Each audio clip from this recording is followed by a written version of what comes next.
Well, hello everyone. Greetings once again to another edition of Electric Avenue's YouTube updates. We're doing the new releases today for August 15th, 2025. And yeah, it just keeps rolling on. I usually start with box sets, or bigger things. So today I'm going to start with a box set. Who knew? All right. This thing is heavy. Ugh. That would be the new Deep Purple Made in Japan box set. This is quite a hefty tome here. 10 records in a sort of super deluxe anniversary edition. Contains 3 complete shows from the 1972 tour of Japan. Features new 2025 remixes by Stephen Wilson and Richard Digby Smith. 60-page book replica poster. Yeah, if you're into Deep Purple, if you like this, and I mean, Stephen Wilson did the mixes. So there's that. That'll run you about 2.5. So it ain't cheap. And there is a CD version of this, more sort of palatable wallet-wise, at about $70. And this is a 6 CD version. 6 discs, 5 CDs, and a Blu-ray. And the Blu-ray has the Dolby Atmos mix too. So yeah, and this has a 40-page book with a new interview with Stephen Wilson. Pretty darn cool, I guess. You know, if you're into Deep Purple, that's like prime era. So, and they're still doing stuff. So, good on them. All right. The next big thing here. Sorry, I'm a little bit out of order here. I want to make sure things are in order. The next big thing would be the Jerry Garcia band box set. Well, it's sort of a box set. It's a 4-record set. This is Live at the Warfield, February 28th, 1991. The complete show, 2 hours plus of prime latter-day era Jerry Garcia. I can't speak today. Magic in the House of Garcia, mastered from soundboard recordings. So you get a lot of Jerry there, and if you're into CDs, sort of like with the one I just showed you, Deep Purple, the CD for Jerry Garcia sort of looks like this. It's about this size, and this actually has 3 shows on it. It has the February 28th, it has March 1st, and March 2nd, all 1991. They are doing vinyl editions of the other 2 shows coming later this year. They decided to spread them out. So I think the next one comes in maybe October, and the last one December. So so it doesn't break your bank all at once by having to buy all 3 sets on vinyl on the same day. But yeah, it's kind of an interesting concept. They did that with the albums that came out last year or earlier this year with David Grisman. So that must be a new way for the Dead to, or Jerry, to kind of have his legacy managed. Another big reissue this week, Van Halen's Balance. I don't know if we're allowed to even show this cover anymore because it might be considered blasphemy in certain countries. But anyway, the multi-platinum album expanded and remastered.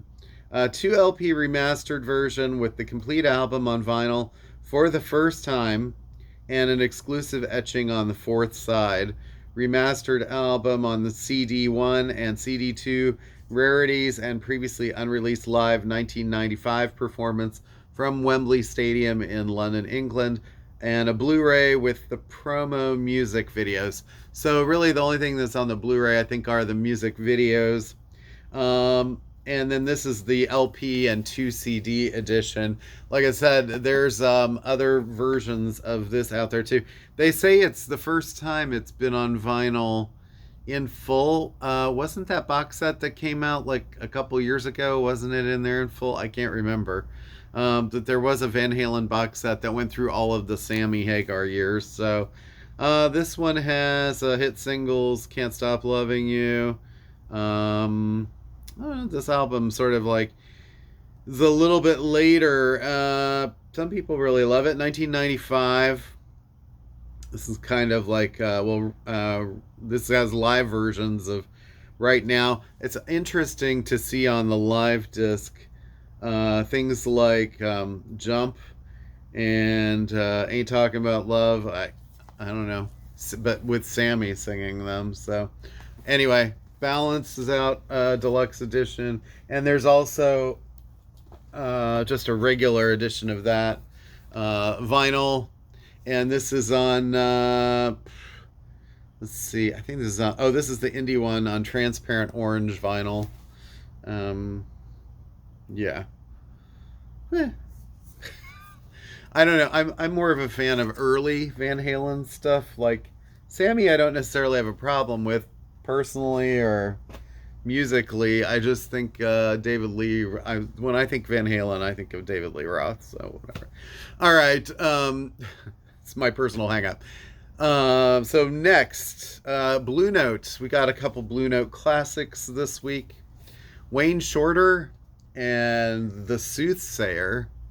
And this features James Spaulding, Freddie Hubbard, McCoy Tyner, Ron Carter, and Tony Williams. Good group.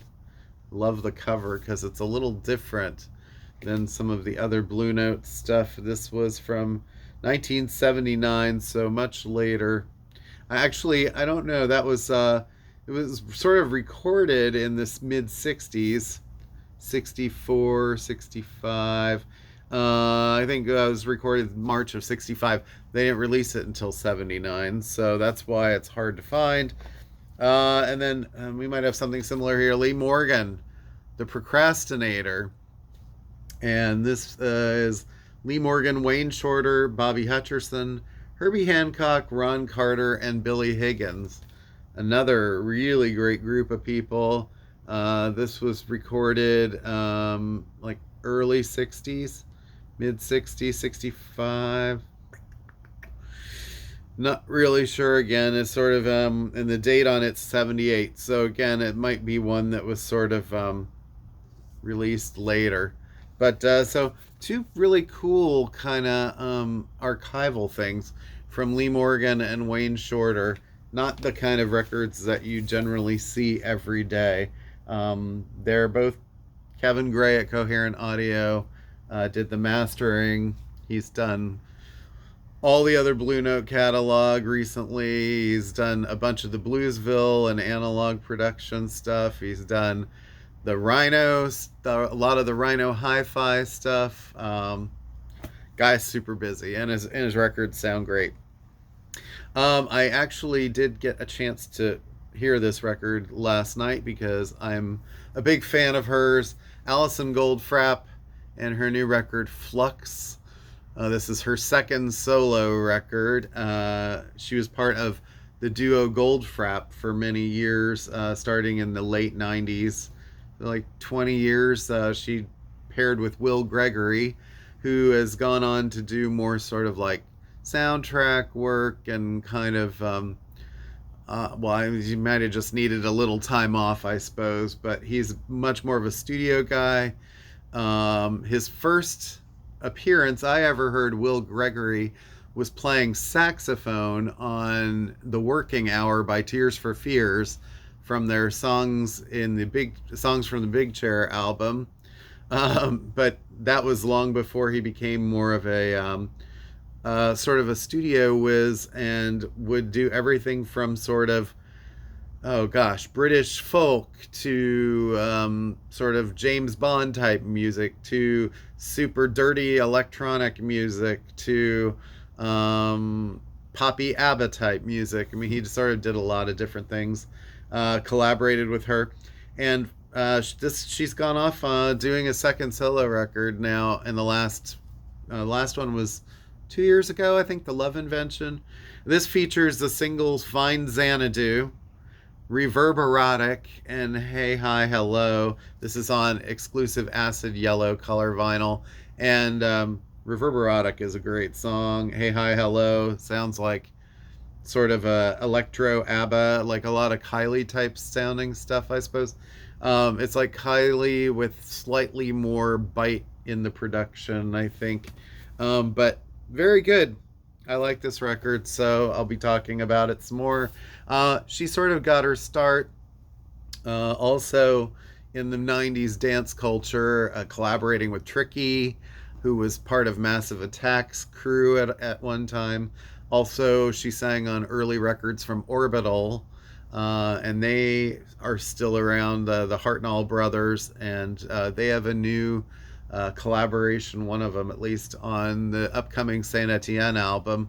So some of these like 90s dance culture people, they're still making music and stuff. So hold that thought, because I'll be talking more about that in my review today. Molly Tuttle and her new album, exclusive color vinyl. This is So Long, Little Miss Sunshine. And Molly is an incredibly talented bluegrass artist and a little bit of a crossover. If you're looking for the more sort of country, bluegrassy side of what like a Taylor Swift can do, I think Molly is great. And I think she's got an even brighter career ahead of her. You're wondering maybe possibly why she's wearing all of these wigs on the cover, and that's because she has some sort of illness that, or is a disease long term, that she lost all her hair, so she can switch to whatever wig she wants, and apparently she rips them off on stage sometimes. But talk about one of the most talented finger picking acoustic guitar players I've ever heard. And apparently she and Billy Strings were apartment roommates for a while, and would have jam sessions. And I'm like, I can't imagine two people with that kind of talent in rooms together trying to keep up with each other. I mean, they're just on another level. So new Molly Tuttle. Another exciting release. There's quite a few like good, really good artists putting out records this week that maybe aren't the first names on people's tongues, but probably should be. Steve Gunn, Music for Writers. Again, sort of a Philly adjacent artist here, but talk about a great guitar player and very good songwriter. And I really enjoyed his last couple albums, and he's sort of like a more sort of, well, less like grumbly sort of version of like Kurt Weill. His style is more flowing than that, or fluid, I should say, I guess. But this says, a shining display of Gunn's mastery. Music for Writers is his first solo instrumental album that was composed and recorded during late 2024 in different landscapes of Brooklyn, Berlin, and Latvia. Based around guitar, synth, and more, the LP guides the listener into deep focus and careful construction, images, and variations. So I was unaware it was an instrumental record. Here I am talking about what a great fluid playing style he is. Might make me even more interested in wanting to hear this. But this is the limited Pedvale orange vinyl edition of this. So I'm sure his compositions are really great. So probably also make me more interested in hearing his next vocal album. All right, a couple other records from bands that have been around for quite a while. We got the new Rise Against record. This is Ricochet, indie store exclusive neon orange vinyl. Sort of a rock band that's been around for a long time. Had deals on major labels. This is on Loma Vista. I was going to say Alison Goldfrapp's record is on her own label now. I think she left BMG. Also Chevel and their new record, and this is called Bride as Blasphemy. Ruby in clear color, in color with white and black splatter. So indie retail exclusive. Bride as Blasphemy.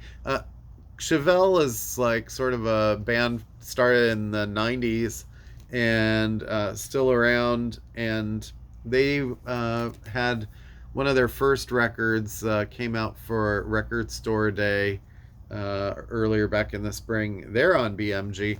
Um, their records have been, I don't know, they're one of those bands that just always seems to be around. So they continue to spread their career. Let's see, Cloud Nothings, another band that's been around for a long time. And this is their new record, 2025 on Pure Noise Records. Life is Only One Event is the name of that. Kind of a cool cover. This is limited edition color vinyl. Doesn't say what color. Digital download included. They're kind of atmospheric type rockers a little bit. Shifting gears a little bit. Now, this might be something that some people have been waiting for. One Republic, the collection. Now, the reason I mentioned this, Ryan Tedder and his sort of group of people. Ryan has written songs for so many people. He's almost more infamous as a songwriter than the leader of this band at this point.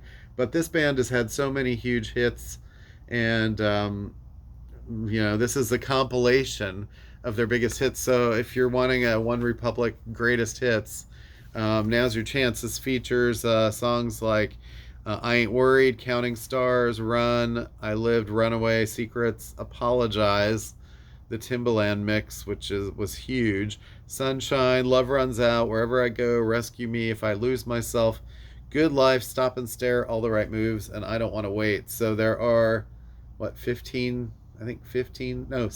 songs. It's a lot to squeeze on one record, but they manage it. So their songs are all not super long. So all right, another sort of interesting reissue, Jethro Tull. This is live from Basel, Switzerland. November 15th, 2008, the Baloise session. I think that's how you say that. In 2008, Jethro Tull dazzled the Basel Festival crowd with a performance of power and passion. From Living in the Past to Aqualung, this is music that transcends time. For the first time on vinyl. I think this is out on CD as well. So something that I've been kind of like interested in, waiting for a while now, and I don't know, has this ever been on vinyl before? I'm not sure. Pretenders, the singles. We've had obviously several Pretenders albums and their reissues, but this is a great singles comp. It kind of puts it all in one place. So if you're like, oh, I like the Pretenders, but I don't want to buy like 3, 4, 5 albums, I don't know where to start. This only goes through 1985, so it is like the early 6 or 7 years, but it is their prime era, sort of. So, or what is considered that. Although I do like a lot of Chrissy's more recent albums too. But this features Stop Your Sobbing, Kid, Brass in Pocket, Talk of the Town, I Go to Sleep, Day After Day, Message of Love, Back on the Chain Gang, Middle of the Road, 2,000 Miles, Show Me, Thin Line Between Love and Hate, Don't Get Me Wrong, Him to Her, My Baby, and I Got You Babe with UB40. So pretty definitive of the early years. It's a double vinyl. Should probably be in every respectable record collector's collection. She's fantastic. They're fantastic. Let's see. I'm just looking over here to see if there's anything else that I'm sort of missing. All right, I got more vinyl. Don't go away yet. UFO and a reissue of their album No Place to Run. 2025 remaster with a previously unreleased Live at the Marquee London November 1980 show. 2025 mix, 3 LP edition on heavyweight vinyl. It's probably the end of like the real loved period of UFO for a lot of their fans, but because it's 1980. But yeah, UFO continuing with this series and another live show that they give us in there, which is nice. Oh, there's some really cool reissues this week, people. So I got to get to these. Billie Eilish. She actually is reissuing her album from last year, Hit Me Hard and Soft, and it's in some kind of new pressing. It's color vinyl. It's like blue with some kind of a red splatter in the middle. And this might be of note to some people because I think the first one was pressed on eco vinyl, and there was some dissension as to whether or not that was like a good sounding record. So maybe you get a chance at a better sounding pressing here because I don't think it's eco vinyl, it's a color vinyl edition. This is exciting that they're putting this out again, but it's probably one of their best, if not their best album. ELO and Out of the Blue. This is the one with Mr. Blue Sky. Also has Turn to Stone and Sweet Talking Woman. Double album, colored vinyl edition on yellow and red vinyl. So there's a picture disc version, there's the black vinyl version, and now there's red and yellow, which is pretty cool because it kind of mimics the colors of the spaceship. So that's such a great album. I don't know what my favorites. I mean, Wild West Hero is great. I like Sweet as the Night. Starlight's great. Night in the City. It's Over. It's Over was also another single. That's great. Cross the Border. I don't know. I love ELO, and I wish I did not see Jeff Lynne on this last tour, and I probably should have because I never did see ELO. That's pretty odd since I've seen like literally hundreds and hundreds of concerts. So, Avenge Sevenfold and a reissue of City of Evil, the 20th anniversary edition. And I think this is, well, it's got a kind of a shiny cover, and I think this might also be colored vinyl too. But let's see, this is probably one of their biggest albums, mixed by Andy Wallace. Did a lot of work with Pearl Jam or something like that. Anyway, okay, now we're to an album that I was like, how do I show this and sort of like not make the censors go crazy? So I came up with this sort of, a lot of things pasted on here, but pasted being the operating word here, operative, but sort of a industrial dance techno classic, Lords of Acid, Voodoo You. I mean, just I would think mainly for the cover alone for some people, but this was their jump to American records at the time. Rick Rubin signed them. This was their second album. They sort of were like a Belgian techno type group that, like I said, went a little more industrial with this album. This featured the single "The Crab Louse," which kind of like shows you kind of sort of where things are going. Other songs on this that were sort of popular: "Young Boys," "Marijuana in Your Brain," "Dirty Willie," "Blowing Up Your Mind," "The Wet Dream." I think you get the picture. I saw them on tour once with My Life with the Thrill Kill Cult. It was one of the craziest shows I've ever seen. So anyway, Lords of Acid, Voodoo You, with the devil women all over it. And yeah, so a dance classic from 1994-95, celebrating a 30th anniversary edition. Crazy. Hard to believe that's 30 years old. Last week, another sort of 30-year-old dance record, Tracy Lord's "A Thousand Fires" got reissued, and that features Control, was a really big hit. But those are the kind of albums, songs that were like huge in the clubs, like really, really popular. A reissue of Cranberries, "No Need to Argue." Now, this album was already sort of out, and it was out as a double record, and they've reissued it as another double record with bonus tracks for the, I don't know, this is some sort of 30th edition, I guess, or 30th anniversary too. This is a 2025 remaster.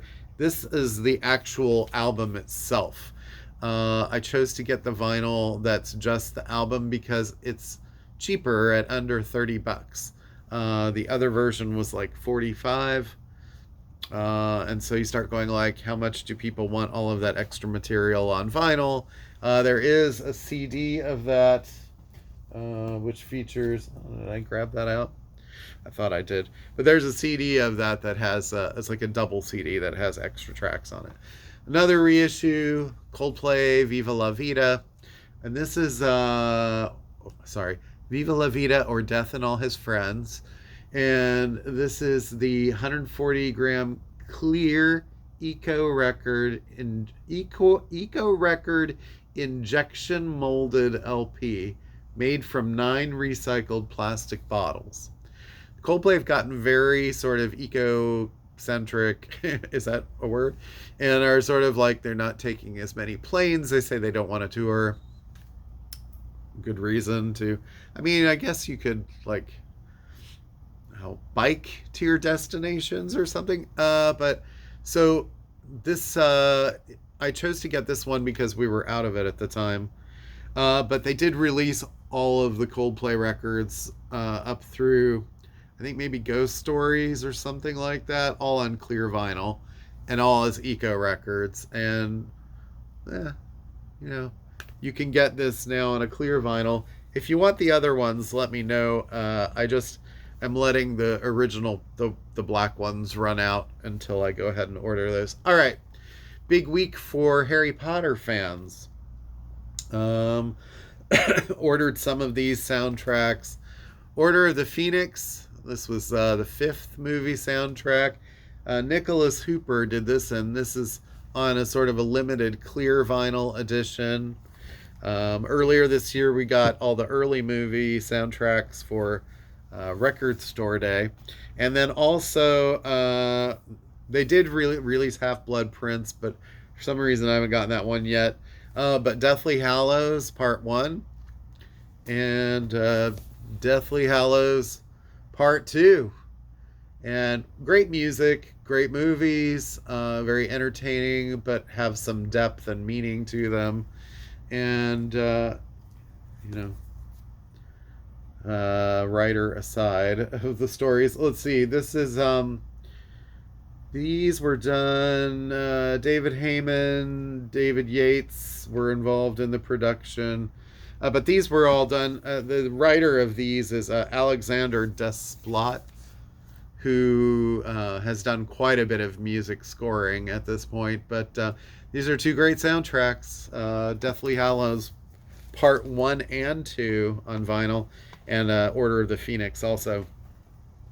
Another, I keep talking about reissues of prime sort of dance. I mean, it's summer, and I guess everyone's sort of more in that kind of clubby sort of mood. But there are 2 kind of important club reissues. I don't know if they're really club records. It's more like techno at home. But the Sabers of Paradise with Saber Sonic, and also Sabers of Paradise with the Haunted Dance Hall, or Haunted Dance Hall. These are records that were done by DJ Andrew Weatherall, who back in the early 80s, or early 90s, late 80s, was sort of an iconic DJ. He sort of was very interested in like reggae records and dub music, and sort of stripping like vocals and things out of records, and sort of, or using them almost like sound effects, and creating this kind of like a hollow sort of echoey atmosphere, rhythmic, great stuff. And so, and he's unfortunately he's passed away, but he created some really great stuff. This one, Sabersonic, is the 1993 debut album by the trio of Andrew Weatherall, Yags Cooner, and Gary Burns. Unavailable on vinyl since its original release, remastered from the original tapes by Matt Colton, contains Smoke Belch 2, the beatless mix, for the first time on the 2LP edition. And this one, Haunted Dance Hall, which is really great, interesting record. The second album by the trio, unavailable on vinyl since its original release. A concept album with accompanying text for each track by James Woodburn. It also includes additional production by Portishead and Mr. Scruff. Remastered from the original tapes by Matt Colton, contains Theme for the first time on the 2LP edition. These are put out by Warp Records. And yeah, Portishead is sort of involved a little bit on the second one. Not the singing necessarily, but more kind of the mood of the music and everything. Some people might find it kind of like slow, lugubrious, whatever, but it does create a mood. It's very like kind of dark, haunting, and there's not a whole lot that goes on. It's not like crazy vocals or anything like that. It's pretty downbeat but dark. Yeah, it's really good. Very influential kind of music. Another great reissue, Thievery Corporation. This almost looks like my friend's stickers. I'm like, did I leave a sticker on there? Thievery Corporation, The Cosmic Game, the groundbreaking album featuring iconic tracks Warning Shots, Amen Maka, and The Heart's a Lonely Hunter, with David Byrne. A kaleidoscopic swirl of psychedelia, dub, Indian, rock, Brazilian, and otherworldly influences. These guys are from like DC, Baltimore, something like that. But they definitely have kind of a world beat sort of view, but also doing it with electronics and sort of loungy stuff. The first track on here it says Marching the Hate Machines into the Sun, featuring the Flaming Lips. So there's a track with Perry Farrell, which, you know, can go either way at this point in time, I suppose. David Byrne. There's some other people listed on here, but those are the ones that are like the big names. So, all right. And then we get the number one album, first time on vinyl, from Kenny Chesney, The Road and the Radio. This features number one hits, Living in Fast Forward, Summertime, and Beer in Mexico. This album came out, what, the early 2000s? 2005. Sort of back when he was like really, really popular and Renee Zellweger was sort of in the picture. All right. So those are the main records. Now I want to give my quick shout out for this week. So we have to find the record. So I've been talking a lot about like electronic music and techno music of the 90s today, with Tracy Lords and Lords of Acid. And probably one of my favorites, or favorite, in the electronic world of that time would have been, there was a band in the 80s that went by the name Frur that had a song called Doot Doot. That was kind of an underground, you'd see their video very sporadically on MTV, usually late at night. And then they sort of morphed into this kind of INXS type sounding band for a couple records. And those records, very kind of like workmanlike type pop rock, didn't necessarily sell all that great. And I think in the early 90s, they sort of caught themselves at a crossroads and realized, you know, we need to do something a little bit different.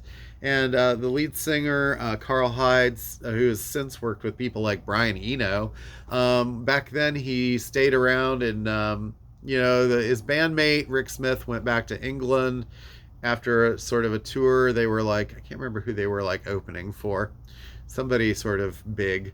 And anyway, Carl stayed in Minneapolis and did some tracking at Paisley Park, and, you know, decided I should go back to England, and went back to England and found that Rick Smith, his other partner in the band, had formed a friendship with Darren Emerson, who was like a 21-year-old DJ or some 20-year-old. And he was basically, Emerson was trying to learn about the studio. Rick Smith was trying to learn about club culture and what kids were listening to. So there's a lot of that late 80s into early 90s. The whole acid house culture was a really big thing. So I'd say, for the standpoint of like influential, this record did not, at the time it came out, at least in the US, it didn't sell very much at all. I'm talking about Underworld here. It's like, which side's the front? Underworld's Dub No Bass with My Head Man. Oh, that's the front. It's hard to tell. Which, by the way, they did their own artwork for this, and it kind of matches my shirt. Um, Underworld, incredible act, still around. Darren Emerson left a long time ago, so it's back to the two guys, Rick Smith and Carl Hyde. They've been a duo for going on 35 years now. This came out just a little over 30 years ago. For people who are into like shoegaze and stuff like that, and they want to sort of branch out, this is sort of like what I would consider almost like the electronic version of sort of shoegaze, in the sense that the songs are all very long. They're kind of muted in some ways. Some can be very soft and kind of percolating. Others will like explode and have these like incredible builds. It's a very influential album in that sense, that it sort of like kind of goes with like the waves of emotion that a lot of the club and trance music that started coming out at this time. But what this is lyrically and melodically, the melodies are very minimal on this record, but Carl kind of like focused more on the words, and it's a lot of stream of consciousness stuff that to most people would be like, I don't understand what it means. Does it make any sense? You know, it's not really supposed to a lot of the time. It's very artsy and stream of consciousness, like I said. And this record, like I said, in the US, it didn't sell very well at all. It was on TVT Records, the label that had released Trent Reznor's Pretty Hate Machine for 9 Inch Nails, that did explode. And so they were trying to find other things to release. And they didn't really know how to promote this record other than dump it in the clubs, because that was really the only place that there was really an outlet to play this kind of music. By the later 90s, they had become a huge stadium act, selling out like arenas worldwide, and but still never really had like what you would call like a breakthrough radio song. The closest would have been from this album, which came a couple years later, Second Toughest in the Infants. And this featured the song Born Slippy Nux that you hear a lot in the, if you watch the Train Spotting film, when the character is running, when Ewan McGregor's character is running down the street. But the earlier stuff, this was slightly more of a hybrid of what like Depeche Mode was doing, but more experimental. Like I said, long pieces of music, 8 to 10 minutes long, ambient stretches of stuff, and it's good music for listening to, and it's also good music for going to a rave or a club kind of thing. Probably one of the most influential records of the 90s. It was on what I think it was Q magazine maybe, that did like the top 90 albums of the 90s, and this was on there, even though the two albums that followed it are also both highly praised. But a lot of people might not know about Underworld. Like, it's not a name that you're going to hear out on the street, at least not in the US, unless you're talking to people who just happen to know it. So, but, you know, as far as reviewing the tracks, I mean, Dark and Long is that. It's dark and long, and it's got kind of a tune, I suppose. And so does Dirty Epic, which comes later. But then songs like Cowgirl are very like aggressive, kind of like pounding techno. Skyscraper, I Love You, Surf Boy, like those are more kind of like techno-y songs. Tongue might be the only song that features guitar of any sort. Of River of Bass, I think, might have some too.